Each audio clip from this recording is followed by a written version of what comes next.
We are rolling. Good morning. Welcome back to Pointing Out the Obvious. This is our news and politics webcast. I'm your host, Patrick Russell, and over there's my very opinionated producer, Veronica. Together, we're here to quip and quiver through today's headlines, searching for the real, no matter how deep into the swamp we need to go.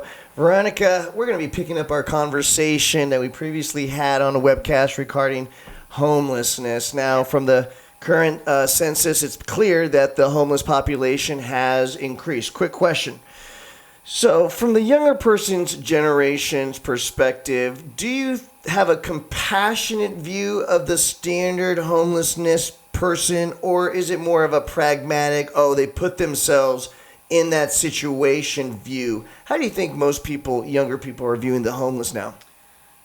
I know you don't want to hear this, but I'm in the middle between most of them put themselves into that position, and then other people were just dragged with life and their situations that were out of their control. So, yeah.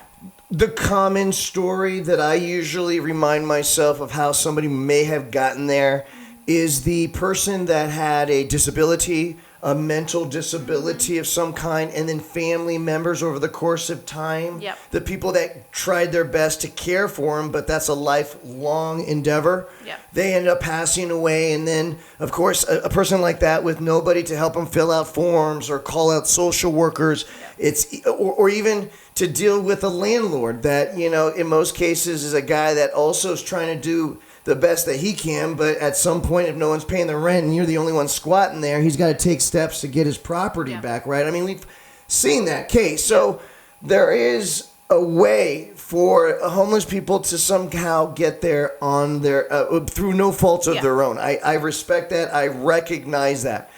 So of the grand total, we're looking at a population of 580,000 Americans that were listed as homeless, right? And that's varying degrees of whether it was sheltered or unsheltered. But by and large, you're looking at about 0.2% of the population. And so, of course, you have to put the magnitude in perspective with the amount of people that we're dealing with. But at the same time, with COVID-19, with the blight of big cities now spreading out to the previous webcast, we were talking about how the poor park rangers are now having to contend on the daily with homelessness, and it's only going to grow. As we've talked about it, a perfect storm is happening where it's not just the homelessness, but it's also the circumstances that lead to homelessness that are also increasing to include potentially joblessness within the next decade. We've talked about the personal service industry as a whole will be taking a big hit from Siri and Alexa. I don't think anybody really can dispute that if you're looking at it from the standpoint of a 10-year window. Well, what does that mean? What do you believe is going to be the recourse, the solution, the path that the United States will have to take in order to solve the homelessness problem?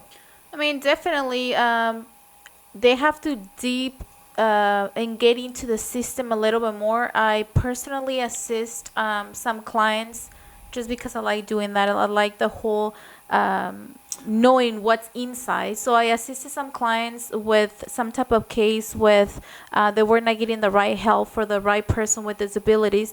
And it's just insane how even if we think that they know what they're doing, it's not happening. So fixing the inside first and then moving forward with what's next, which it might be hard to hear, which I can tell you now, but fixing the inside, because let me tell you, it's not pretty, it's not clean.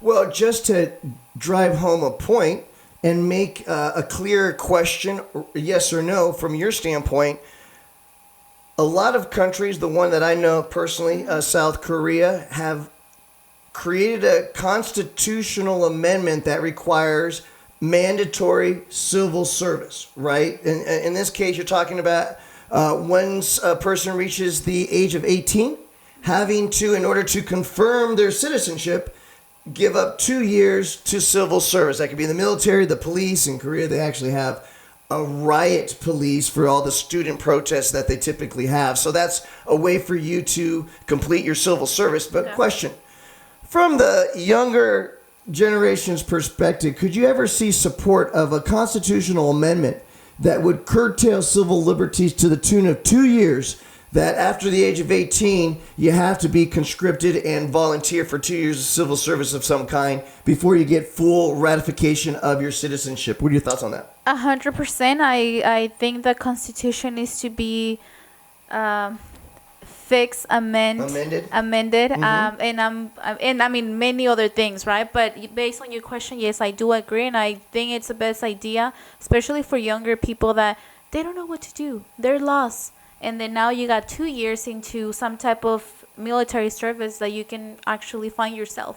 Well, and final note on that, what that framework actually also creates is the housing and the barracks that will always be there potentially for individuals that for one reason or another couldn't make it out on their own. Yep.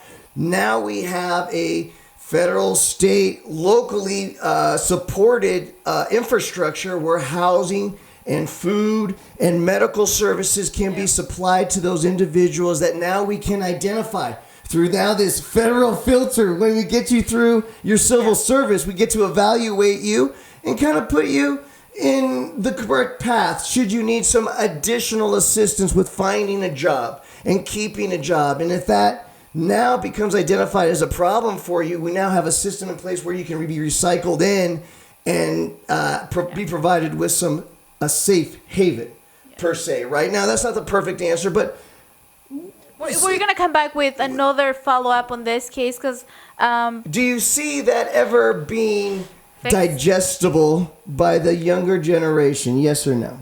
No. I don't think so. Yeah, Okay, good. so- All right, but at least I threw it out there because there are other options to what we're doing now. Yeah. And earning your civil liberties, I don't think is such a foreign concept that we can't at least talk about it, right? Let's talk about it next time. Sounds great, guys. Please, let me know what you think. There's no right answer. There's no wrong answer. But please, there is your opinion. So use the comment box below and share them with the show. Don't just subscribe to this channel, even though we will be doing this on a daily basis.